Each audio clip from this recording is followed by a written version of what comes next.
ರೆಸ್ಟೋರೆಂಟಲ್ಲಿ ಹೋಗಿಬಿಟ್ಟು corn cheese ball ತಿನ್ನಬೇಕು ಅಂತ ಹೇಳಿದರೆ ಮಿನಿಮಮ್ 200 to 400 ತನಕ ಇದರ ರೇಟ್ ಇದೆ. ಯಾಕಂತ ಹೇಳಿದರೆ ಆ್ಯಸ್ ಪರ್ ರೆಸ್ಟೋರೆಂಟ್ ಹೇಗಿರ್ತದೆ ಅದರ ಮೇಲೆ ಡಿಪೆಂಡ್ ಇದೆ. ನನಗೆ ಎಕ್ಸ್ಪೀರಿಯನ್ಸ್ ಉಂಟು, ನಾವು ಹೋಗ್ಕೊಂಡು ತಿನ್ಕೊಂಡಿದ್ದೀವಿ. ಆ ಕಾರಣಕ್ಕೋಸ್ಕರ ಮನೇಲಿ ಹೇಗೆ ಮಾಡೋದು ಅಂತ ನಾನು ಕೂಡ ಫಸ್ಟ್ ಟೈಮೇ ಟ್ರೈ ಮಾಡ್ತಾ ಇದ್ದಿದ್ದೆ. ಟ್ರೈ ಮಾಡ್ತಾ ವೀಡಿಯೋ ಕೂಡ ನಿಮ್ಮ ಹತ್ರ ಶೇರ್ ಮಾಡ್ತಾ ಇದ್ದೀನಿ.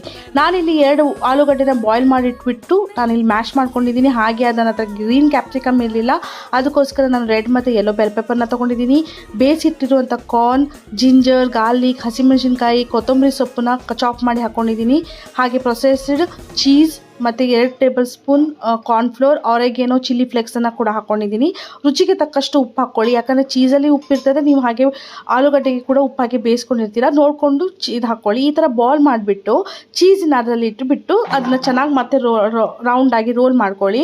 ಒಂದೊಂದಾಗಿ ರೌಂಡ್ ಮಾಡಿಕೊಂಡು ಅದನ್ನ ಸ್ವಲ್ಪ ಹೊತ್ತು ತನಕ ಹಾಗೆ ಸೆಟ್ ಆಗಲಿಕ್ಕೆ ಇಟ್ಬಿಡಿ. ಫ್ರಿಜ್ಜಲ್ಲಿ ಇಟ್ಟರು ನಿಮ್ಗೆ ಇನ್ನೂ ಒಳ್ಳೆಯದು. ಆಮೇಲೆ ಒಂದು ಕಡೆ ನಾನಿಲ್ಲಿ 2 ಟೇಬಲ್ ಸ್ಪೂನ್ ಅಷ್ಟು ನಾನು ಕಾರ್ನ್ಫ್ಲೋರ್ನ ತೊಗೊಂಡಿದ್ದೀನಿ. ಅದಕ್ಕೆ ಸ್ವಲ್ಪ ನೀರನ್ನು ಹಾಕಿಬಿಟ್ಟು ತೆಳ್ಳಗೆ ಒಂದು ಸ್ಲರಿ ಮಾಡ್ಕೊಂಡಿದ್ದೀನಿ. ಹೆಚ್ಚು ದಪ್ಪ ಮಾಡ್ಕೋಬೇಡಿ, ಇಲ್ಲಾಂದರೆ ಹಿಟ್ಟಾಗುತ್ತೆ. ಬ್ರೆಡ್ ಕ್ರಮ್ಸಿಗೆ ಈ ಥರ ಕೋಟಿಂಗ್ ಮಾಡ್ಕೊಳ್ತಾ ಇದ್ದೀನಿ. ಸ್ವಲ್ಪ ಒತ್ಬಿಟ್ಟು ಮತ್ತು ನಾನು ಕೋಟಿಂಗ್ ಮಾಡ್ತಾ ಇದ್ದೀನಿ. ಯಾಕಂತ ಹೇಳಿದರೆ ಈ ಥರ ಎಣ್ಣೆ ಕಾದಿರೋದಕ್ಕೆ ಬಿಟ್ಟಷ್ಟೇ ಎಲ್ಲ ಬ್ರೆಡ್ ಕ್ರಮ್ಸು ಚಲಾಪಿಲಿ ಆಗಬಾರ್ದು ಅಥವಾ ಕವರ್ ಓಪನ್ ಆಗಬಾರ್ದು ಅನ್ನೋ ಕಾರಣಕ್ಕೆ ನಾವು ಒತ್ತಿಬಿಟ್ಟು ಕಾಯ್ದಿರೋ ಎಣ್ಣೆಗೆ ನಾನು ಒಂದೊಂದಾಗಿ ಬಿಡ್ತಾ ಇದ್ದೀನಿ. ಇಲ್ಲಿ ನೋಡಿ ಫುಲ್ ಇದು ಗೋಲ್ಡನ್ ಬ್ರೌನ್ ಆಗಿದೆ.